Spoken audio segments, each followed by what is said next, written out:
AKS Indian art में आपका स्वागत है। आपको मैं सुनाने जा रही हूँ एक यात्रा वृत्तांत, जिसका एक हिस्सा आप पहले ही सुन चुके हैं। आज की कहानी का नाम है पूचू की शादी पार्ट 2। चलिए शुरू करते हैं। मणि के आने के बाद ट्रेन में थोड़ा हंसी मजाक हुआ। साथ वाले यात्री भी अच्छे थे। हम सब हंसी मजाक करते हुए अपने गंतव्य का इंतजार कर रहे थे। अब पेट में चूहे कूदने लगे। मन तो पूड़ी और शादी का खाना खाने का था।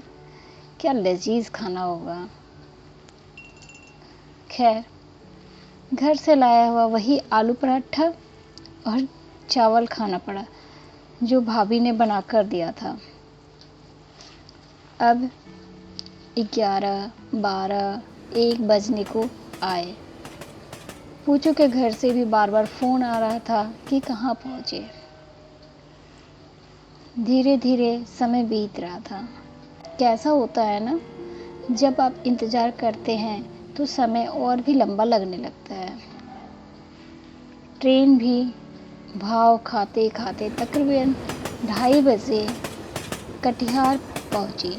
वहां से पूर्णिया आधे से 1 घंटे लगते होंगे। जब हम कटिहार पहुंचे तो हमने बोलू, जिसका सही नाम बलराम है, एक्चुअली मैं बलराम बताना नहीं चाह रही थी क्योंकि उसे बहुत गुस्सा आता है जब उसे बलराम बोला जाता है, तो चिढ़ाने के लिए हम हमेशा उसको बलराम ही कहते थे। अगर सुन रहे हो तो गुस्सा मत करना। को फ़ोन लगाकर बताया कि कटिहार पहुंच गए हैं, आ जाओ स्टेशन लेने। करीब 3 बज गए और हम आखिरकार अपने शहर पूर्णिया स्टेशन पहुंच गए। हमने ट्रेन को धन्य बोला। सोचा यादगार ट्रेन यात्रा बन गई, जो पूरी ज़िंदगी याद रहेगी। जाने दीजिए। बोलू, कालू, जो पूचू के भाई हैं, हमें फूलों से सजी हुई दूल्हे की कार से लेने आए। देखकर बहुत प्रसन्नता हुई। एक अजीब सी हलचल हो रही थी। पूर्णिया पहुंचकर 13 सालों के बाद सब बदले बदले से थे। बोलू कालू हमारा सामान गाड़ी में रखते हुए बोले, चलिए। फिर थोड़ी ही देर में हम पूचू के घर पहुंचे। चारों तरफ सन्नाटा। पूरा घर सजा हुआ था दुल्हन की तरह। मंडप बने हुए थे। जहाँ तहाँ पत्तले फेंके हुए थे, गिलास फेंके हुए थे। हमें लगा चलो जी, अब उठाने जो पत्तल साफ सफाई का काम हमें मिलने वाला है। फिर जयमाला के लिए स्टेज भी बने हुए थे। हम अभी पहुंचकर पूरी सजावट देख ही रहे थे कि गाड़ी की आवाज़ सुनकर टूलू, बूढ़ी जो पूचू की बहन है, फिर पूचू की माँ, ठाकू माँ मतलब दादी माँ आ गई। उन्हें बहुत सालों के बाद देखकर आंखें नम हो गई। हमने सबको गले मिले और नमस्कार किया। मणि को भी बहुत अच्छा लग रहा था।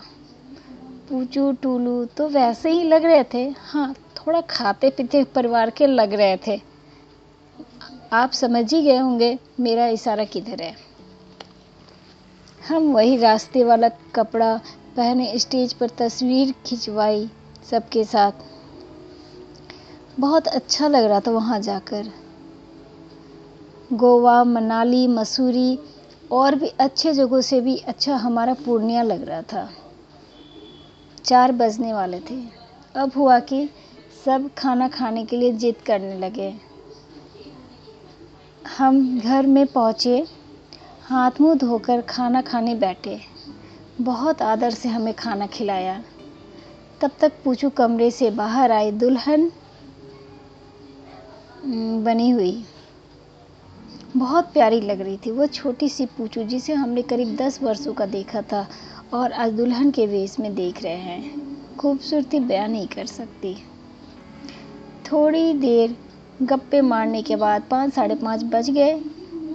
अब सोने की तैयारी होने लगी, लेकिन नींद हमारी नदारद हो गई थी। फिर भी जैसे तैसे हम सो गए और 7:30 बजे हमारी नींद खुली। पूचू का घर हमारे घर के साथ में ही था। हम अपना घर वहाँ से छोड़कर हम दिल्ली शिफ्ट हो चुके हैं, तो वहाँ अब कोई नहीं रहता। हम छत पे सोए थे। नींद खुलते ही हम पूचू के छत से ही अपना घर देखने लगे। बड़ा अजीब लगता है। हमारा घर अब वहाँ कोई नहीं रहता, पूरा जंगल बन गया था। काफ़ी बड़ा था वहाँ का घर हमारा। घर देखकर एक एक पुराने पल याद आने लगे। फिर हम सब ने सबसे पहले अपने घर जाने की तैयारी करने लगे, लेकिन नीचे आई तो ठाकुमा और सब ने अपने घर जाने से मना किया। बोले जंगल हो गया है, साफ होगा, मत जाइए। लेकिन हमें तो अपना घर देखने जाना ही था। मैं, प्रभा, भाभी, बोलू, कालू, टूलू और भी बच्चे जाने को तैयार हुए, हाथ में एक एक डंडा लिए। सारांश में बताती हूँ, क्योंकि अगर मैं पूरा बताने लगूँ तो कहानी बहुत लंबी हो जाएगी।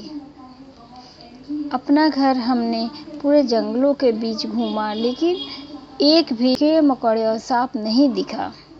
शायद वो भी हमें पहचान लिए होंगे। स्मरणीय पल था।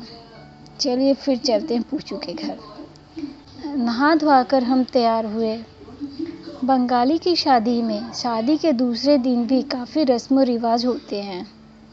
हम भी वहाँ बैठ गए और बासी शादी, जो दूसरे दिन शादी की रस्में होती है उसको बासी शादी कहते हैं, वही हम देखने लगे।